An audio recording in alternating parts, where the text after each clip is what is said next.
Comme la plupart des Français, Karine et sa famille ignorent tout des ondes qui les entourent. L'industrie a généré ce brouillard électromagnétique sans pour autant en informer le consommateur, et cette méconnaissance lui a permis de prospérer au-delà de ses espérances.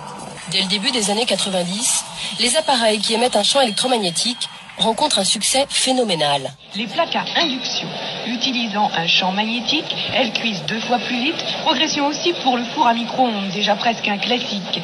Et voici ce qui s'apprête en 1994 à déferler sur le marché français.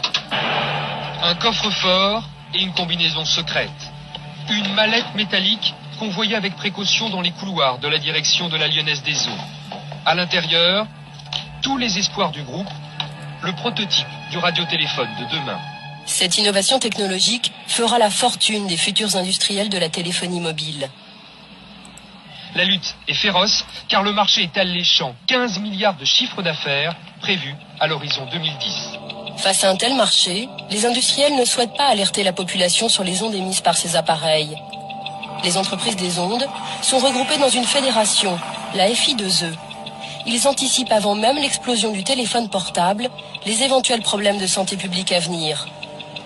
Le 14 octobre 1994, la FI2E organise une réunion stratégique dans ce bâtiment.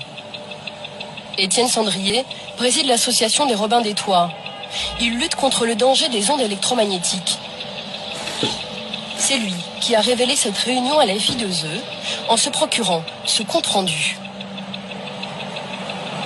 Donc le but du jeu, c'est de lancer la technologie et d'éviter qu'il y ait trop d'alertes sur le plan sanitaire.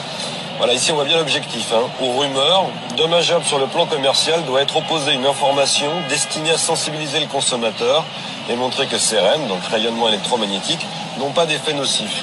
Ça, c'est le discours à faire passer. Mais quelques pages plus tard, les propos sont beaucoup moins rassurants.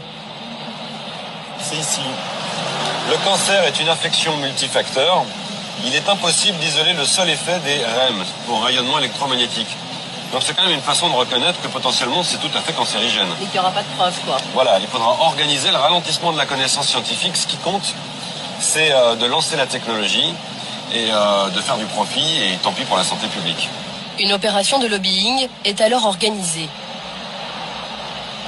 Voilà, alors ici, parmi les actions envisagées, elles ne doivent pas se limiter, je lis, au plan technique, mais doivent intégrer une dimension politique.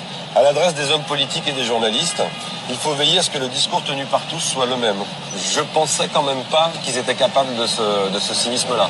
D'organiser carrément la désinformation, ni plus ni moins, pour favoriser les bénéfices à